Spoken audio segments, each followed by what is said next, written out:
Marginal casting chapter ಇಂದ problems ನ ಹೇಗೆ ವರ್ಕೌಟ್ ಮಾಡೋದು ಅಂತ ಈ ವಿಡಿಯೋ ಮೂಲಕ ಹೇಳ್ಕೊಡ್ತೀನಿ. ಪ್ರಾಬ್ಲಮ್ಸ್ ನ ವರ್ಕೌಟ್ ಮಾಡೋದಕ್ಕೂ ಮುಂಚೆ ಒಂದು ನಿಮಗೆ ಕಿವಿ ಮಾತು ಹೇಳೋದೇನಪ್ಪ ಅಂತ ಹೇಳಿದ್ರೆ, ಇಡೀ ಚಾಪ್ಟರ್ ನಲ್ಲಿ ನಿಮಗೆ ಅರ್ಥಮೆಟಿಕ್ ಲೆವೆಲ್ ಪ್ರಾಬ್ಲಮ್ಸ್ ಇರುತ್ತೆ. ಒಂದು ಸ್ವಲ್ಪ ಕಾಮನ್ ಸೆನ್ಸ್ ನ ಯೂಸ್ ಮಾಡಿ ನೀವು ಬೇಸಿಕ್ಸ್ ಅರ್ಥಮೆಟಿಕ್ಸ್ ನ ಚೆನ್ನಾಗಿ ಅರ್ಥ ಮಾಡ್ಕೊಂಡಿದ್ರೆ ಇದು ತುಂಬಾನೇ ಸುಲಭ ಚಾಪ್ಟರ್ಸ್. ಒಂದು ನೆನಪಿಟ್ಕೊಳ್ಳಿ, ಬೇಸಿಕ್ ಅರ್ಥಮೆಟಿಕ್ಸ್ ನಿಮಗೆ ಚೆನ್ನಾಗಿ ಗೊತ್ತಿದ್ರೆ ಈ ಪ್ರಾಬ್ಲಮ್ ತುಂಬಾ ಸುಲಭ. ಅದರ ಜೊತೆಗೆ ಇದು ವೆರಿ ಇಂಪಾರ್ಟೆಂಟ್ ಚಾಪ್ಟರ್ ಅಂತ ನಾನು ಥಿಯರಿ ಪಾರ್ಟ್ ಎಕ್ಸ್ಪ್ಲೇನ್ ಮಾಡುವಾಗಲೇ ಹೇಳಿದ್ದೀನಿ. ಅದರಿಂದ ಸ್ವಲ್ಪ ನಾನು ಇಲ್ಲಿ ಫಾಲೋ ಮಾಡುವಂತ ಸ್ಟೆಪ್ಸ್ ನ ಅಟೆನ್ಷನ್ ಕೊಟ್ಟು ಕೇಳ್ತಾ ಹೋಗಿ, ಅವಾಗ ನಿಮ್ಗೆ ಈಸಿಯಾಗಿ ಅರ್ಥ ಆಗುತ್ತೆ. I will start with a problem. First problem ನಲ್ಲಿ, from the following information find out A contribution, B break even point, C margin of safety, D number of units to be sold to earn a profit of rupees 12,000. ಅದರ ಜೊತೆಗೆ ಇಲ್ಲಿ details ಕೊಟ್ಟಿದ್ದಾನೆ. Total fixed cost 9,000, variable cost 15,000, total sales 30,000, units sold 10,000 units. ಈ solution ನ ನೋಡೋದಕ್ಕೂ ಮುಂಚೆ, ಪ್ರತಿ problem ನ ಸೊಲ್ಯೂಷನ್ ನೋಡೋದಕ್ಕೂ ಮುಂಚೆ ನಾನು ನಿಮಗೆ ಅಡ್ವೈಸ್ ಮಾಡೋದೇನಪ್ಪ ಅಂದ್ರೆ, ಇಲ್ಲಿ ಬರುವಂತ ಪ್ರತಿಯೊಂದು ಕಾಂಟ್ರಿಬ್ಯೂಷನ್ ಇರ್ಬೋದು, BEP ಇರ್ಬೋದು, ಪ್ರತಿಯೊಂದಕ್ಕೂ ನೀವು ಫಾರ್ಮುಲಾನ ಚೆನ್ನಾಗಿ ವರ್ಕೌಟ್ ಮಾಡಿ. ಮತ್ತೆ ಇದರ ಕಾನ್ಸೆಪ್ಟ್ ಕೂಡ ನಾನು ನಿಮಗೆ ಆಲ್ರೆಡಿ ಹೇಳಿದ್ದೀನಿ. ಇದನ್ನೆಲ್ಲ, ಇದರ ಫಾರ್ಮುಲಾ ಎಲ್ಲ ಎದುರಿಗೆ ನೀವು ನೋಟ್ಬುಕ್ ನಲ್ಲಿ ಬರೆದಿಟ್ಕೊಂಡು ನಾನು ಪ್ರಾಬ್ಲಮ್ ನ ಎಕ್ಸ್ಪ್ಲೇನ್ ಮಾಡೋದನ್ನ ನೀವು ಫಾಲೋ ಮಾಡ್ತಾ ಹೋಗಿ. ಅದಾದ ನಂತರ ಈ ಪ್ರಾಬ್ಲಮ್ಸ್, ಈ ಕಾನ್ಸೆಪ್ಟ್ಸ್ ನ ಫಾರ್ಮುಲಾಗಳೇನಿದೆ ಅದನ್ನ ಚೆನ್ನಾಗಿ ಒಂದು 10 ಟೈಮ್ಸ್ ಆದ್ರೂ ನೀವು ಪ್ರಾಕ್ಟೀಸ್ ಮಾಡಿ. ಆಮೇಲೆ ನಿಮಗೆ ಪ್ರಾಬ್ಲಮ್ ಈಸಿಯಾಗಿ ಅರ್ಥ ಆಗುತ್ತೆ. ಕಾಂಟ್ರಿಬ್ಯೂಷನ್ ಅಂದ ತಕ್ಷಣ ನಿಮಗೆ ಫಾರ್ಮುಲಾ ನೆನಪಾಗಬೇಕು. BEPಗೆ ಫಾರ್ಮುಲಾ ಏನಂತ ನೆನಪಾಗಬೇಕು. ಮಾರ್ಜಿನ್ ಆಫ್ ಸೇಫ್ಟಿ, ಹಾಗೆ ಬೇರೆ PVR ರೇಷಿಯೋ ಇರ್ಬೋದು, ಬೇರೆ ಇನ್ಯಾವುದಕ್ಕೆ ಇರ್ಬೋದು, ಫಾರ್ಮುಲಾ ನಿಮಗೆ ನೆನಪಾಗಬೇಕು. ಇದಕ್ಕೆ ಫಸ್ಟ್ ಕ್ವಶನ್ ಏನ್ ಕೇಳಿದ ನಿಮಗೆ, ಕಾಂಟ್ರಿಬ್ಯೂಷನ್ ಅಂತ. ಕಾಂಟ್ರಿಬ್ಯೂಷನ್ ನಲ್ಲಿ ನಿಮಗೆ ಫಾರ್ಮುಲಾ ಏನು ಅಂತ ಹೇಳಿದೆ. ನಿಮಗೆ ಸೊಲ್ಯೂಷನ್ ನೋಡುವ. Contribution is equal to sales minus variable cost. Sales ಇಂದ ವೇರಿಯಬಲ್ ಕಾಸ್ಟ್ ನ ಮೈನಸ್ ಮಾಡ್ತು ಅಂತ ಹೇಳಿದ್ರೆ ನಿಮಗೆ ಕಾಂಟ್ರಿಬ್ಯೂಷನ್ ಸಿಗುತ್ತೆ. ಇಲ್ಲಿ ಸೇಲ್ಸ್ 30,000 ಇದೆ, 30,000 ವೇರಿಯಬಲ್ ಕಾಸ್ಟ್ ಅವನೇ ಇನ್ಫಾರ್ಮೇಶನ್ ಕೊಟ್ಟಿದ್ದಾನೆ 15,000. Contribution is 15,000. Already I have told you that contribution is not profit. When will we get the profit? Contribution ಇಂದ ಫಿಕ್ಸ್ಡ್ ಕಾಸ್ಟ್ ನ ಮೈನಸ್ ಮಾಡಿದಾಗ will get profit or loss. It is depending on the value of contribution and fixed cost. ಇಲ್ಲಿ contribution 15,000 rupees ಆಗ್ತಾ ಇದೆ. ಇದು very simple problem. ನಿಮಗೆ concept ನ ಅರ್ಥ ಮಾಡಿಸ್ಲಿಕ್ಕೋಸ್ಕರ ನಾನು ಇದು ಸೆಟ್ ಮಾಡಿರುವಂತದ್ದು. ಸೆಕೆಂಡ್, BEP ಬಗ್ಗೆ ಕೇಳ್ತಾ ಇದ್ದೇನೆ. BEP ಫೈಂಡ್ ಔಟ್ ಮಾಡೋದಕ್ಕೂ ಮುಂಚೆ ಕಾಂಟ್ರಿಬ್ಯೂಷನ್ ಪರ್ ಯೂನಿಟ್ ನ ಒಂದು ಕ್ಯಾಲ್ಕುಲೇಟ್ ಮಾಡಿ ಇಟ್ಕೊಳ್ಳಿ. ಇದು ಇನ್ಫಾರ್ಮೇಶನ್ ಬೇಕಾಗುತ್ತೆ. Contribution divided by unit sold. Contribution already 15,000 rupees answer find out ಮಾಡಿದೀವಿ. ಡಿವೈಡೆಡ್ ಬೈ ಯೂನಿಟ್ ಸೋಲ್ಡ್ ಅಂತ ಹೇಳಿದ್ರೆ ಎಷ್ಟು ಯೂನಿಟ್ಸ್ ನ ಸೇಲ್ ಮಾಡಿದ್ದಾರೆ ಅದರಿಂದ ಡಿವೈಡ್ ಮಾಡ್ತು ಅಂತ ಹೇಳಿದ್ರೆ ಒಂದೊಂದು ಯೂನಿಟ್ ಇಂದ ಕಾಂಟ್ರಿಬ್ಯೂಷನ್ 1.5 rupees ಸಿಗ್ತಾ ಇದೆ. Next, break even point answer ಏನು ಅಂತ. ಬ್ರೇಕ್ ಈವನ್ ಪಾಯಿಂಟ್ ಸೇಲ್ಸ್ ಅಂತ ಇದೆ. ನಿಮಗೆ ಬ್ರೇಕ್ ಈವನ್ ಪಾಯಿಂಟ್ ಫಾರ್ಮುಲಾ ನೋಡಿದಾಗ ಎರಡು ಬರ್ಸಿದ್ದೀನಿ. ಬ್ರೇಕ್ ಈವನ್ ಪಾಯಿಂಟ್ ಯೂನಿಟ್ಸ್ ಜೊತೆಗೆ ಬ್ರೇಕ್ ಈವನ್ ಪಾಯಿಂಟ್ ಸೇಲ್ಸ್, ಎರಡಕ್ಕೂ ಕೂಡ ಫಾರ್ಮುಲಾ ನೀವು ಕಲ್ತ್ಕೊಳ್ಬೇಕು. ಬ್ರೇಕ್ ಈವನ್ ಪಾಯಿಂಟ್ ಯೂನಿಟ್ಸ್ ಅನ್ನು ಫೈಂಡ್ ಔಟ್ ಮಾಡ್ಲಿಕ್ಕೆ fixed cost divided by contribution per unit. ನೆನಪಿರ್ಲಿ, ಕಾಂಟ್ರಿಬ್ಯೂಷನ್ ಅಂದ್ರೇನೆ ಬೇರೆ, ಕಾಂಟ್ರಿಬ್ಯೂಷನ್ ಪರ್ ಯೂನಿಟ್ ಅಂತ ಹೇಳಿದಾಗ ಒಂದು ಯೂನಿಟ್ ನ ವ್ಯಾಲ್ಯೂ, ಕಾಂಟ್ರಿಬ್ಯೂಷನ್ ಅಂದಾಗ ಒಟ್ಟು ಟೋಟಲ್ ಯೂನಿಟ್ಸ್ ನ ವ್ಯಾಲ್ಯೂ. ಇಲ್ಲಿ ಕಾಂಟ್ರಿಬ್ಯೂಷನ್ ಅಂತ ಮಾತ್ರ ಕೇಳಿರೋದು. ಯಾಕೆ ಅಂತ ಹೇಳಿದ್ರೆ BEP break even point sales ಏನಿದೆಯಲ್ಲ ಅದರ ವ್ಯಾಲ್ಯೂ ಕಂಡುಹಿಡಿಯಲಿಕ್ಕೆ ಇದು ಫಾರ್ಮುಲಾ ಬಂದು fixed cost divided by contribution into sales. ಬರೀ ಬ್ರೇಕ್ ಈವನ್ ಪಾಯಿಂಟ್ ಯೂನಿಟ್ಸ್ ಅಂತ ಹೇಳಿದಾಗ fixed cost divided by contribution per unit, sales ಬರೋದಿಲ್ಲ. ಸೊ ನೆನಪಲ್ಲಿ ಇಟ್ಕೊಳ್ಳಿ, ಕನ್ಫ್ಯೂಷನ್ ಮಾಡ್ಕೋಬೇಡಿ. ಈ ಪ್ರಾಬ್ಲಮ್ನಲ್ಲಿ BEP ಸೇಲ್ಸ್ ಕೇಳಿದ್ದಾನೆ. ಬ್ರೇಕ್ ಇವನ್ ಪಾಯಿಂಟ್ ಸೇಲ್ಸ್ಗೆ formula fixed cost into sales divided by contribution. So ಅದ್ರ ವ್ಯಾಲ್ಯೂ ಹಾಕಿದಾಗ ನೋಡಿ, ಫಿಕ್ಸ್ಡ್ ಕಾಸ್ಟ್ 9,000 ರುಪೀಸ್ ಅವನೇ ಕೊಟ್ಟಿದ್ದಾನೆ, ಸೇಲ್ಸ್ 30,000 ರುಪೀಸ್ ಇಲ್ಲೇ ಇದೆ, ಮತ್ತೆ ಕಾಂಟ್ರಿಬ್ಯೂಷನ್ ನಾವು ಫೈಂಡ್ ಔಟ್ ಮಾಡಿದ್ದೀವಿ 15,000. ಅದನ್ನ ಸಿಂಪ್ಲಿಫೈ ಮಾಡ್ತು ಅಂತ ಹೇಳಿದ್ರೆ 18,000 ರುಪೀಸ್ ಬರುತ್ತೆ. That is BEP rupees 18,000. BEP in sales ಅಂತ ಹೇಳಿದಾಗ ಅದು ವ್ಯಾಲ್ಯೂನಲ್ಲಿರುತ್ತೆ, ಐ ಮೀನ್ ರುಪೀಸ್ ನಲ್ಲಿರುತ್ತೆ. BEP ಇನ್ ಯೂನಿಟ್ಸ್ ಅಂತ ಹೇಳಿದಾಗ ಅದು ಯೂನಿಟ್ಸ್ ನಲ್ಲಿರುತ್ತೆ. Next, margin of safety. Margin of safety ಅಂತ ಹೇಳಿದ್ರೆ ಅದಕ್ಕೆ ಫಾರ್ಮುಲಾ ನೋಡಿ, margin of safety is equal to actual sales minus BEP sales. Actual sales ಅಂತ ಹೇಳಿದ್ರೆ ಇಲ್ಲಿ ಪ್ರಾಬ್ಲಮ್ ನಲ್ಲಿ ಕೊಟ್ಟಿದ್ದೀನಲ್ಲ, ಇದೇ ಆಕ್ಚುಯಲ್ ಸೇಲ್ಸ್ 30,000. BEP ಸೇಲ್ಸ್ ಅಂತ ಹೇಳಿದ್ರೆ ಈಗಷ್ಟೇ ನೀವು ಫೈಂಡ್ ಔಟ್ ಮಾಡಿದಿರಲ್ಲ 18,000 ರುಪೀಸ್, ಇದು BEP sales. So actual sales ಇಂದ 30,000 ಇಂದ ಮೈನಸ್ 18,000 BEP ಸೇಲ್ಸ್ ನ ಮಾಡ್ತು ಅಂತ ಹೇಳಿದ್ರೆ ನಿಮಗೆ margin of safety rupees 12,000 rupees ಸಿಗುತ್ತೆ. ಸೊ ಇಲ್ಲಿ ಒಂದು ಏನಪ್ಪ ನಾನು ಅಡ್ವೈಸ್ ಮಾಡೋದು ಅಂತ ಹೇಳಿದ್ರೆ, ನಿಮಗೆ ಫಾರ್ಮುಲಾ ಒಂದಷ್ಟೇ ನೀವು ಪ್ರಾಕ್ಟೀಸ್ ಮಾಡಬೇಕಾಗಿರೋದು. ಅದಾದ ನಂತರ next, number of units to be sold earn a profit of rupees 12,000. ಏನ್ ಹೀಗಂದ್ರೆ number of units to be sold to earn a profit of rupees 12,000. ಈ ಪ್ರಾಬ್ಲಮ್ ನಲ್ಲಿ ಪ್ರಾಫಿಟ್ ಎಷ್ಟು ಅಂತ ಕೊಟ್ಟಿಲ್ಲ, ಅದನ್ನ ನಾವು ಕ್ಯಾಲ್ಕುಲೇಟ್ ಮಾಡಬೇಕಾದ ಅವಶ್ಯಕತೆನೂ ಇಲ್ಲ. ಆದ್ರೆ ಇಲ್ಲಿ 4th ಕ್ವಶನ್ ನಲ್ಲಿ ಏನ್ ಕೇಳ್ತಾ ಇದ್ದಾನೆ ಅಂತ ಹೇಳಿದ್ರೆ, ಕಂಪನಿ ಸಪೋಸ್ 12,000 ರುಪೀಸ್ ಪ್ರಾಫಿಟ್ ನ ಅರ್ನ್ ಮಾಡಬೇಕು ಅಂತ ಹೇಳಿದ್ರೆ ಎಷ್ಟು ಯೂನಿಟ್ಸ್ ನ ಸೇಲ್ ಮಾಡಬೇಕು ಅಂತ ಅರ್ಥ. ಇದು number of units to be sold to earn a profit of rupees 12,000. 12,000 rupees ನ ಪ್ರಾಫಿಟ್ ಅರ್ನ್ ಮಾಡಬೇಕು ಅಂತ ಹೇಳಿದ್ರೆ ಕಂಪನಿ ಎಷ್ಟು ಯೂನಿಟ್ಸ್ ನ ಸೇಲ್ ಮಾಡಬೇಕು, ಎಷ್ಟು ಯೂನಿಟ್ಸ್ ನ ಸೇಲ್ ಮಾಡಿದ್ರೆ ಕಂಪನಿಗೆ 12,000 ರುಪೀಸ್ ಪ್ರಾಫಿಟ್ ಬರುತ್ತೆ ಅಂತ. ಸೊ ಅದಕ್ಕೆ formula fixed cost plus desired profit divided by contribution per unit. ಈ ಫಾರ್ಮುಲಾ ನೋಡ್ತಿದ್ರೆ ನಿಮಗೆ ಇನ್ನೊಂದು ಯಾವುದೋ ಫಾರ್ಮುಲಾ ನೆನಪಾಗಬೇಕಲ್ಲ. ಸೊ BEP ಫಾರ್ಮುಲಾ ನೆನಪಿಸ್ಕೊಳ್ಳಿ, fixed cost divided by contribution per unit.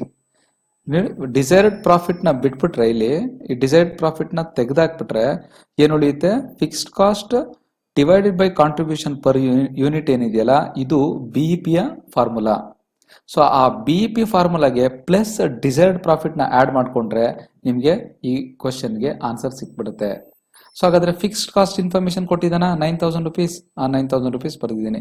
Contribution per unit ನಾವು ಮುಂಚೆನೆ ಇಲ್ಲಿ ಕ್ಯಾಲ್ಕುಲೇಟ್ ಮಾಡ್ಕೊಂಡಿದೀವ, ರುಪೀಸ್ 1.5, ಆ 1.5 ಬರೆದಿದ್ದೀನಿ. ಹಾಗಾದ್ರೆ ಇದ್ಯಾವ್ದು ಇದು ಡಿಸೈರ್ಡ್ ಪ್ರಾಫಿಟ್ ಅಂದ್ರೆ ಪ್ರಾಬ್ಲಮ್ ನಲ್ಲಿ ಕೊಟ್ಟಿದ್ದಾನಲ್ಲ ಇಲ್ಲಿ 12,000 ರುಪೀಸ್. ಈ 12,000 ರುಪೀಸ್ ಅರ್ನ್ ಮಾಡಬೇಕು ಅಂತ ಹೇಳಿದ್ರೆ ಎಷ್ಟು ಯೂನಿಟ್ಸ್ ನ ಪ್ರೊಡ್ಯೂಸ್ ಮಾಡಬೇಕು ಅನ್ನೋದು. ಸೊ ಅದಕ್ಕೆ fixed cost plus desired profit divided by CPU, 9,000 plus 12,000 divided by 1.5, that is 14,000 units. ಇದನ್ನ ಸಿಂಪ್ಲಿಫೈ ಮಾಡ್ತು ಅಂತ ಹೇಳಿದ್ರೆ 14,000 ಯೂನಿಟ್ಸ್ ಸಿಗುತ್ತೆ. ಸೊ ಇದು ಸಿಂಪಲ್ ಪ್ರಾಬ್ಲಮ್. ಆಲ್ಮೋಸ್ಟ್ ಎಲ್ಲ ಪ್ರಾಬ್ಲಮ್ ಇದೇ ಇರುತ್ತೆ.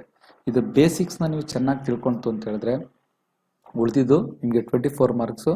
ಅಲ್ಲಿ ಸ್ವಲ್ಪ ಅಡ್ಜಸ್ಟ್ಮೆಂಟ್ಸ್ ಫಿಸ್ಟ್ ಮಾಡಿ ಕೊಡ್ತಾನೆ, ಅದನ್ನ ಅರ್ಥ ಮಾಡ್ಕೊಂಡ್ರೆ ಸಾಕು, ಆ ಪ್ರಾಬ್ಲಮ್ ಕೂಡ ನೀವು ಮಾಡ್ಬೋದು. ನೆಕ್ಸ್ಟ್ ಸೆಕೆಂಡ್ ಪ್ರಾಬ್ಲಮ್ ನೋಡಿ, ಪ್ರಾಬ್ಲಮ್ 2. ಈ ಪ್ರಾಬ್ಲಮ್ ನಲ್ಲಿ ಸೇಲ್ಸ್ ಕೊಟ್ಟಿದ್ದಾನೆ, sales 4,000 units at rupees 10 per unit. ಇದು 4,000 ಅನ್ನೋದು ಯೂನಿಟ್ಸ್, ಒಂದೊಂದು ಯೂನಿಟ್ ನ ವ್ಯಾಲ್ಯೂ ಬಂದು 10 ರುಪೀಸ್. ಸೊ ಹಾಗಾದ್ರೆ ಟೋಟಲ್ ಸೇಲ್ಸ್ 40,000 ಆಗುತ್ತೆ. ಇಲ್ಲಿ BEP 1,500 ಯೂನಿಟ್ಸ್ ಕೊಟ್ಟಿದ್ದಾನೆ. BEP ಯೂನಿಟ್ಸ್ ಬೇರೆ, BEP ಸೇಲ್ಸ್ ಬೇರೆ. I repeat, BEP sales, BEP units ಎರಡು ಡಿಫರೆನ್ಸ್ ಗೊತ್ತಿರಬೇಕು. Then fixed cost 3,000. What is the amount of question variable cost, profit ಮತ್ತೆ profit volume ratio, PV ratio. So ಈ ಮೂರು ಕೂಡ ನೀವು ಫೈಂಡ್ ಔಟ್ ಮಾಡಬೇಕು ಕೊಟ್ಟಿರುವಂತ ಇನ್ಫಾರ್ಮೇಶನ್ ಬೇಸ್ ಮೇಲೆ. ಸೊ ಸೊಲ್ಯೂಷನ್ ಹೇಗೆ ಮಾಡೋದು, ಫಸ್ಟ್ ಕ್ವಶನ್ ವೇರಿಯಬಲ್ ಕಾಸ್ಟ್ ನ ಫೈಂಡ್ ಔಟ್ ಮಾಡಿ ಅಂತ ಹೇಳ್ತಿದ್ದಾರೆ. ನಾನು ನಿಮಗೆ ಒಂದು ಫಾರ್ಮ್ಯಾಟ್ ಆಲ್ರೆಡಿ ತೋರಿಸಿದೆ ಥಿಯರಿ ಪಾರ್ಟ್ ನ ಎಕ್ಸ್ಪ್ಲೇನ್ ಮಾಡುವಾಗ, ಒಂದು ಮಾರ್ಜಿನಲ್ ಕಾಸ್ಟ್ ಸ್ಟೇಟ್ಮೆಂಟ್ ಹಾಕಿ. ಇದನ್ನ ಇಡೀ ಚಾಪ್ಟರ್ ನ ಮುಗಿಯೋವರೆಗೂ ನೀವು ಇದನ್ನ ನೆನಪಿಸ್ಕೊಳ್ತಾ ಇರಿ, ಇದನ್ನ ಪ್ರಾಕ್ಟೀಸ್ ಮಾಡಿ. ಸೊ ಯಾವ ಅಮೌಂಟ್ ಇಂದ ಯಾವ ಅಮೌಂಟ್ ಅನ್ನ ಮೈನಸ್ ಮಾಡಿದ್ರೆ ಯಾವ ಅಮೌಂಟ್ ಸಿಗುತ್ತೆ, ಯಾವ್ಯಾವ್ದನ್ನ ಆಡ್ ಮಾಡ್ತು ಅಂತ ಹೇಳಿದ್ರೆ ನಮ್ಗೆ ಯಾವ ಅಮೌಂಟ್ ಸಿಗುತ್ತೆ. ಸೊ ಇದಿಷ್ಟು ನೆನ್ಪಿಟ್ಕೊಳ್ಳಿ.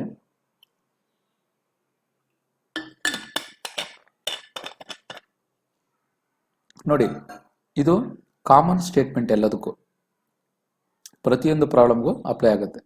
ಸೇಲ್ಸ್ ಏನಿದೆ ಆ ಸೇಲ್ಸ್ ಇಂದ ವೇರಿಯಬಲ್ ಕಾಸ್ಟ್ ನ ಮೈನಸ್ ಮಾಡ್ತು ಅಂತ ಹೇಳಿದ್ರೆ ನಮಗೆ ಕಾಂಟ್ರಿಬ್ಯೂಷನ್ ಸಿಗುತ್ತೆ. ಕಾಂಟ್ರಿಬ್ಯೂಷನ್ ಇಂದ ಫಿಕ್ಸ್ಡ್ ಕಾಸ್ಟ್ ನ ಮೈನಸ್ ಮಾಡ್ತು ಅಂತ ಹೇಳಿದ್ರೆ ಪ್ರಾಫಿಟ್ ಅಥವಾ ಲಾಸ್ ಸಿಗುತ್ತೆ. ಪ್ರಾಫಿಟ್ ಅಥವಾ ಲಾಸ್ ಅಂತ ಹೇಳಿದ್ರೆ ಕಾಂಟ್ರಿಬ್ಯೂಷನ್ ಗಿಂತ ಫಿಕ್ಸ್ಡ್ ಕಾಸ್ಟ್ ಜಾಸ್ತಿ ಇತ್ತು ಅಂತ ಹೇಳಿದ್ರೆ ಅವಾಗ ಲಾಸ್ ಆಗುತ್ತೆ. ಕಾಂಟ್ರಿಬ್ಯೂಷನ್ ಜಾಸ್ತಿ ಇದ್ದು ಫಿಕ್ಸ್ಡ್ ಕಾಸ್ಟ್ ಕಡಿಮೆ ಇದ್ದಾಗ ಪ್ರಾಫಿಟ್ ಆಗುತ್ತೆ. ನೀವು ಇದೊಂದು ಬೇಸಿಕ್ ಮ್ಯಾಥಮೆಟಿಕ್ಸ್ ನ ಅಪ್ಲೈ ಮಾಡ್ಕೊಳ್ಳಿ ಇದ್ರಲ್ಲಿ ನೋಡಿ.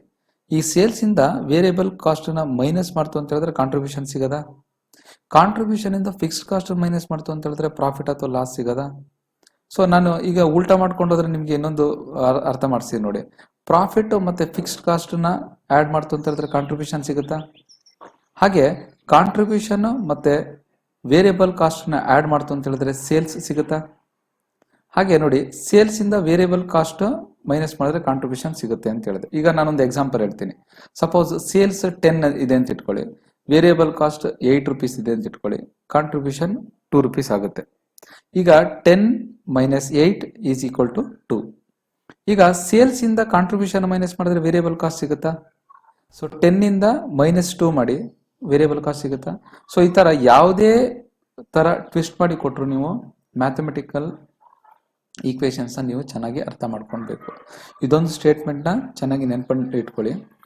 ಅದಾದ್ಮೇಲೆ ಪ್ರಾಬ್ಲಮ್ ನೋಡೋಣ. ಸೊ ವೇರಿಯಬಲ್ ಕಾಸ್ಟ್ ನ ಫೈಂಡ್ ಔಟ್ ಮಾಡೋದಕ್ಕೂ ಮುಂಚೆ ನಮಗೆ ಇನ್ಫಾರ್ಮೇಶನ್ ಏನಪ್ಪಾ ಅಂತ ಹೇಳಿದ್ರೆ, ಇಲ್ಲಿ ಕೊಟ್ಟಿರುವಂತ ಇನ್ಫಾರ್ಮೇಶನ್ ಪ್ರಕಾರ ಸೇಲ್ಸ್ ಇಂದ ವೇರಿಯಬಲ್ ಕಾಸ್ಟ್ ಮೈನಸ್ ಮಾಡಿದ್ರೆ ಕಾಂಟ್ರಿಬ್ಯೂಷನ್ ಸಿಗುತ್ತೆ. ಬಟ್ ಇಲ್ಲಿ ಫೈಂಡ್ ಔಟ್ ಮಾಡಬೇಕಾಗಿರೋದೇ ವೇರಿಯಬಲ್ ಕಾಸ್ಟ್.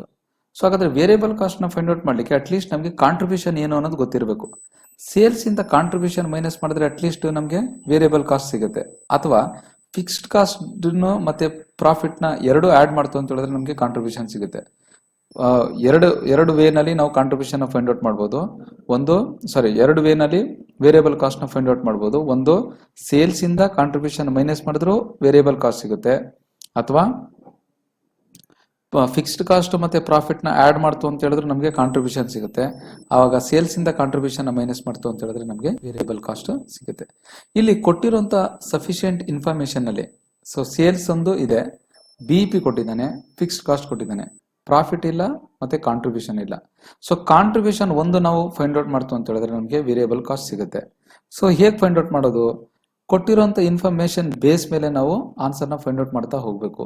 ಸೊ ಫಸ್ಟ್ ನನಗೆ ಬಿಇಪಿ ಒಂದು ಕ್ಲೂ ಕೊಟ್ಟಿದ್ದಾನೆ, 1500 ಯೂನಿಟ್ಸ್. ಈ ಬಿಇಪಿ ಕ್ಲೂ ಕೊಟ್ಟಿದ್ದಾನೆ ಅಂತ ಹೇಳಿದ್ರೆ ಅಲ್ಲೇನೋ ಅದಕ್ಕೆ ಸಂಬಂಧಪಟ್ಟಾಗೆ ಇನ್ಫಾರ್ಮೇಶನ್ ಸಿಗುತ್ತೆ ಅಂತ ಅರ್ಥ ಅವನು. ಹಾಗಾದ್ರೆ ನೀವೇನ್ ಮಾಡ್ಬೇಕು ಅಂತ ಹೇಳಿದಾಗ ಬಿಪಿ ಕೊಟ್ಟಿರೋದ್ರಿಂದ ಬಿಪಿ ಫಾರ್ಮುಲಾ ನೆನಪಿಸ್ಕೊಡಿ. 1500 ಯೂನಿಟ್ಸ್ ಅಂತ ಹೇಳಿದಾಗ ಬಿಪಿ ಯೂನಿಟ್ಸ್ ಇದೆಯಲ್ಲ ಆ ಫಾರ್ಮುಲಾ ನೆನಪಿಸ್ಕೊಡಿ. ಆ ಫಾರ್ಮುಲಾ ಏನಿದೆ ಅಂತ ಹೇಳಿದ್ರೆ ನೋಡಿ, ಬ್ರೇಕ್ ಇವನ್ ಪಾಯಿಂಟ್ ಯೂನಿಟ್ಸ್, ಅದಕ್ಕೆ formula fixed cost divided by contribution per unit. ಇಲ್ಲಿ ಕಾಂಟ್ರಿಬ್ಯೂಷನ್ ಸಂಬಂಧಪಟ್ಟಾಗ ಏನೋ ಒಂದು ಇನ್ಫಾರ್ಮೇಶನ್ ಸಿಗ್ತಾ ಇದೆಯಾ, ಕಾಂಟ್ರಿಬ್ಯೂಷನ್ ಪರ್ ಯೂನಿಟ್. ಸೊ ಹಾಗಾದ್ರೆ ಈ ಫಾರ್ಮುಲಾ ಅಪ್ಲೈ ಮಾಡಿದ್ರೆ ನಮ್ಗೆ ಏನಾದ್ರು ಇನ್ಫಾರ್ಮೇಶನ್ ಸಿಗ್ಬೋದಾ ನೋಡಿ. ಬ್ರೇಕ್ ಇವನ್ ಪಾಯಿಂಟ್ ಯೂನಿಟ್ಸ್ 1500 ಕೊಟ್ಟಿದ್ದಾನೆ, ಅದನ್ನು ಬರ್ದಿದ್ದೀನಿ ಇಲ್ಲಿ. Break even point 1500 is equal to fixed cost 3000 rupees ಅವನೇ ಕೊಟ್ಟಿದ್ದಾನೆ, ಬರ್ದಿದ್ದೀನಿ. ಕಾಂಟ್ರಿಬ್ಯೂಷನ್ ಪರ್ ಯೂನಿಟ್ ಗೊತ್ತಿಲ್ಲ, ಅದನ್ನ ಆಸ್ ಇಟ್ ಈಸ್ ಬರ್ಕೊಂಡಿದ್ದೀನಿ. ಸೊ ಈ ಈಕ್ವೇಶನ್ ನ ನೀವು ಸಿಂಪ್ಲಿಫೈ ಮಾಡ್ತು ಅಂತ ಹೇಳಿದ್ರೆ ಇಲ್ಲೇ ನಾನು ನಿಮ್ಗೆ ಹೇಳೋದು ಬೇಸಿಕ್ ಮ್ಯಾಥಮೆಟಿಕ್ಸ್ ಗೊತ್ತಿರಬೇಕು. ಸೊ ಇದರ ಅರ್ಥ ಏನಪ್ಪಾ ಅಂತ ಹೇಳಿದ್ರೆ 1500 into contribution per unit is equal to 3000 rupees ಅಂತ. ಸೊ ಈ ಈಕ್ವೇಶನ್ಸ್ ಇದೆಲ್ಲ ಬೇಸಿಕ್ ಮ್ಯಾಥಮೆಟಿಕ್ಸ್ ನ ಸಿಂಪ್ಲಿಫೈ ಮಾಡ್ಲಿಕ್ಕೆ ಬಂದ್ರೆ ಮಾತ್ರ ನೀವು ಪ್ರಾಬ್ಲಮ್ ಸಾಲ್ವ್ ಮಾಡ್ಲಿಕ್ಕೆ ಆಗೋದು. ಇದನ್ನ ಸಿಂಪ್ಲಿಫೈ ಮಾಡ್ತು ಅಂತ ಹೇಳಿದ್ರೆ ಏನಾಗುತ್ತೆ ಅಂತ ಹೇಳಿದ್ರೆ contribution per unit is equal to 3000 divided by 1500. ಇದು ಬೇಸಿಕ್ ಮ್ಯಾಥಮೆಟಿಕ್ಸ್. ಅದನ್ನು ಸಿಂಪ್ಲಿಫೈ ಮಾಡ್ತು ಅಂತ ಹೇಳಿದ್ರೆ ನಿಮಗೆ so contribution per unit is equal to ₹2. So contribution per unit ₹2 ಸಿಕ್ಕಿದೆ. Selling price per unit is 10 rupees ಸಿಕ್ಕಿದೆ. So then now variable cost per unit is equal to sales 10 rupees minus contribution per unit is equal to -2. So variable cost per unit ₹8. So variable cost on ಕೇಳಿರೋ answer ₹8. Next, so ಹಾಗಾದ್ರೆ total contribution ಎಷ್ಟಾಗುತ್ತೆ ಅಂತ. Contribution ನಮಗೆ ₹2 ಸಿಕ್ಕಿದೆ. So 4000 units problem ನಲ್ಲಿ ಕೊಟ್ಟಿದ್ದಾನೆ. ಆ units ಜೊತೆಗೆ ಕಾಂಟ್ರಿಬ್ಯೂಷನ್ ಪರ್ ಯೂನಿಟ್ ನ ಮಲ್ಟಿಪ್ಲೈ ಮಾಡ್ತು ಅಂತ ಹೇಳಿದ್ರೆ ನಮಗೆ ಅದರ ವ್ಯಾಲ್ಯೂ ಸಿಗುತ್ತೆ. ಇದು ಕಾಂಟ್ರಿಬ್ಯೂಷನ್ ಪರ್ ಒಂದು ಯೂನಿಟ್ ನ ಕಾಂಟ್ರಿಬ್ಯೂಷನ್ 2 rupees, 4000 ಯೂನಿಟ್ಸ್ ನ ಕಾಂಟ್ರಿಬ್ಯೂಷನ್ 8000 rupees. ನೆಕ್ಸ್ಟ್ ಪ್ರಾಫಿಟ್ ನ ಫೈಂಡ್ ಔಟ್ ಮಾಡ್ಲಿಕ್ಕೆ ಹೇಳಿದ್ದಾನೆ. ಪ್ರಾಫಿಟ್ ನ ಫೈಂಡ್ ಔಟ್ ಮಾಡ್ಲಿಕ್ಕೆ ಈ ಪಿಕ್ಚರ್ ನೋಡಿ, ನಮಗೆ ಕಾಂಟ್ರಿಬ್ಯೂಷನ್ ವ್ಯಾಲ್ಯೂ ಸಿಕ್ಕಿದೆ, ಸೇಲ್ಸ್ ಗೊತ್ತಿದೆ, ವೇರಿಯಬಲ್ ಕಾಸ್ಟ್ ಪರ್ ಯೂನಿಟ್ ಕೂಡ ಗೊತ್ತಿದೆ. ಸೊ ಕಾಂಟ್ರಿಬ್ಯೂಷನ್ ಇಂದ ಫಿಕ್ಸ್ಡ್ ಕಾಸ್ಟ್ ನ ಮೈನಸ್ ಮಾಡುತ್ತೆ ಅಂತ ಹೇಳಿದ್ರೆ ನಮಗೆ ಪ್ರಾಫಿಟ್ ಸಿಕ್ಬಿಡುತ್ತೆ. ಸೊ ಕಾಂಟ್ರಿಬ್ಯೂಷನ್ ನಾವೇ ಫೈಂಡ್ ಔಟ್ ಮಾಡಿದೀವ 8000 rupees. ಸೊ ಹಾಗೆ ಫಿಕ್ಸ್ಡ್ ಕಾಸ್ಟ್ ಅವನೇ ಕೊಟ್ಟಿದ್ದಾನ 3000 rupees. ಸೊ ಅದನ್ನ ಮೈನಸ್ ಮಾಡಿದ್ರೆ ಸಾಕು ನಮಗೆ. ಕಾಂಟ್ರಿಬ್ಯೂಷನ್ ನೋಡಿ, contribution minus fixed cost, contribution minus fixed cost is equal to 8000 minus 3000 rupees 5000 ಏನಿದೆ, this is the profit. So answer for the question 2. Next PV ratio ಕೇಳಿದ್ದಾನೆ, profit volume ratio. ಅದಕ್ಕೆ formula PVR is equal to contribution divided by sales into 100.